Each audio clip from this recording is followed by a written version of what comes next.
Hello বন্ধুরা, আজ আমি চলে এসেছি তোমাদের সাথে নতুন একটা ভিডিও নিয়ে। আজ হচ্ছে আমার 6 সেমিস্টারের রেজাল্ট।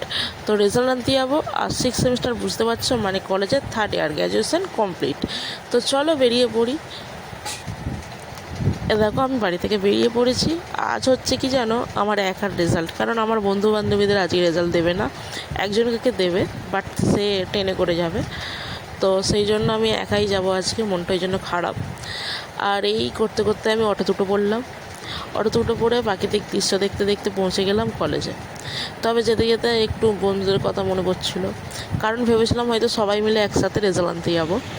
অনেক দিন আগে দেখা হয়েছে, সেই এক্সামের দিন, সেই লাস্ট এক্সামের দিনে তোমাদের ভিডিও বানিয়ে দেখিয়েছিলাম।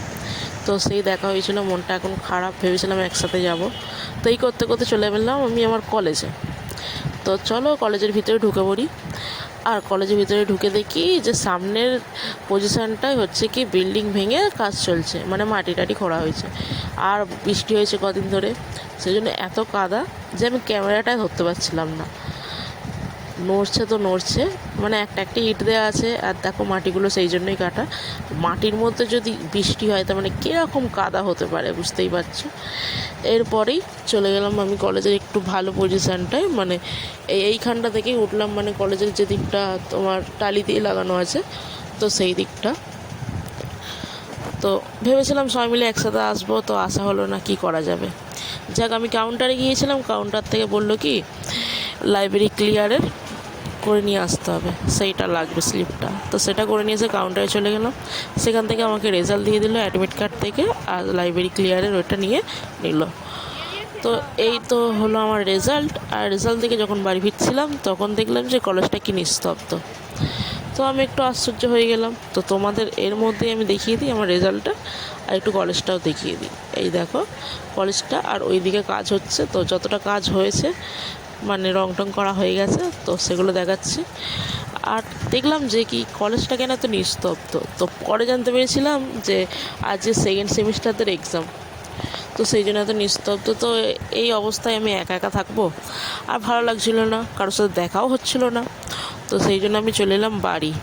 তো বাড়িতে যাবো বলে আমি বেরিয়ে পড়লাম রাস্তা দিয়ে। আমার ওই বন্ধুটা এসেছে কিনা ওকেও ফোন করে জিজ্ঞাসা করলাম, কিরে কখন আসবি?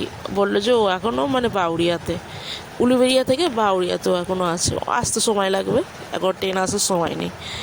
ঠিক আছে তুই তাহলে পরে আয়, আমি আমার চলে যাই, বুঝলি। বললো ঠিক আছে তাহলে তুই বাড়ি চলে যা, আর কী করবো। ঠিক আছে, আমি বাড়ি চলে গেলাম। তো আমি কলেজ থেকে বেরোলাম, বেরিয়ে একটু ফুচকা খেয়েছিলাম। একা একা থাকলেও কী হবে, ফুচকা মেয়েদের একদম কী বলবো, তোমরা সবাই জানো, সেই জন্য ফুচকা খেয়ে এসেছিলাম। আর এই দেখো ওই দিকটা দিয়ে আমি এসেছিলাম, এইটা আমাদের কলেজ। তো দেখো কলেজের ওই সাইড দিয়ে এসেছিলাম, আর কলেজের সামনে একটা পুকুর আছে বলে না কলেজটাকে আরও সুন্দর দেখতে লাগে। তো আমি ওই সাইড দিয়ে এসেছিলাম, ওই সাইড দিয়ে যেহেতু মাটি খোঁড়াখুড়ি হয়েছে, তো এই সাইড দিয়ে যাচ্ছি, কারণ এই সাইডে মাটি খোঁড়াখুড়ি কাজ হয়ে গেছে, এখন বিল্ডিং তৈরি হচ্ছে, মানে ঢালাই হচ্ছে। তো সেই জন্য এই দিকটা অতটা মাটি নেই, দেখো বাঁশ টাস এখনও পড়ে আছে। তো এরপরে আমি বাইরে বেরিয়ে এলাম। Tata, bye bye. পরের ভিডিও তোমাদের সাথে দেখা হচ্ছে। চ্যানেলটা সাবস্ক্রাইব করে দিও, শেয়ার করে